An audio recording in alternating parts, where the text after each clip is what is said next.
গোপনে পারমাণবিক অস্ত্র ও ইউরেনিয়ামের মজুদ বাড়াচ্ছে ইরান। পশ্চিমাদের এমন অভিযোগ দীর্ঘদিনের। সম্প্রতি এ অভিযোগে ইরানের পারমাণবিক স্থাপনায় হামলাও চালিয়েছে যুক্তরাষ্ট্র। এতেও ক্ষান্ত হয়নি দেশটি। ইরানের ওপর কঠোর অর্থনৈতিক ও সামরিক নিষেধাজ্ঞা জারি করতে এবার পশ্চিমারা কাজে লাগাচ্ছে জাতিসংঘকে, যা কার্যকর হওয়ার কথা রয়েছে 28 সেপ্টেম্বর থেকেই। পরবর্তীতে যা আরও বিস্তৃত হয়ে কার্যকর হতে পারে ইউরোপীয় ইউনিয়নেও। এই নিষেধাজ্ঞা বেশ চাপেই ফেলেছে ইরানকে। কেন এই নিষেধাজ্ঞা? বিবিসির প্রতিবেদনের আলোকে এসব জানাতে সঙ্গে আছি তামান্না খন্দকার।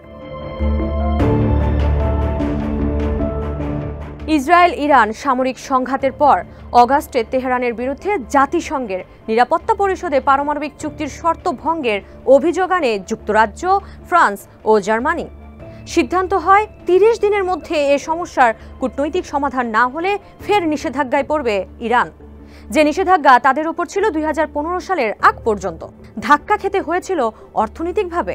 এবার সেই সম্ভাব্য নিষেধাজ্ঞা এড়াতে কূটনৈতিক সমাধানের চেষ্টায় নামে তেহরান। নিষেধাজ্ঞা 6 মাস পিছিয়ে দিতে ইরানের পক্ষে প্রস্তাব দেয় চীন ও রাশিয়া।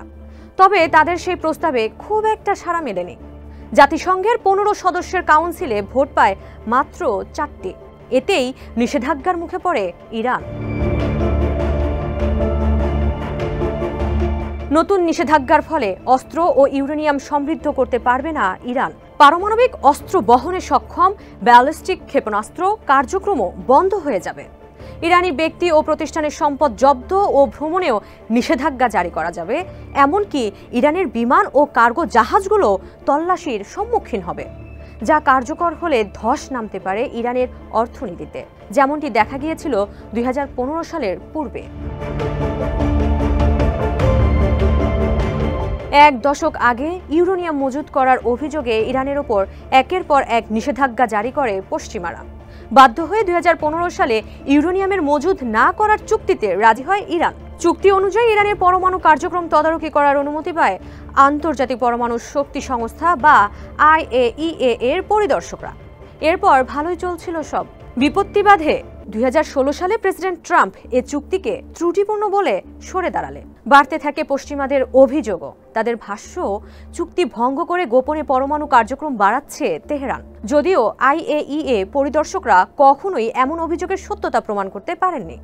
এরপরও একই অভিযোগে ইরানের পারমাণবিক স্থাপনায় হামলা চালায় ইসরায়েল। এতেই IAEA এর ওপর ক্ষুব্ধ হয় তেহরান।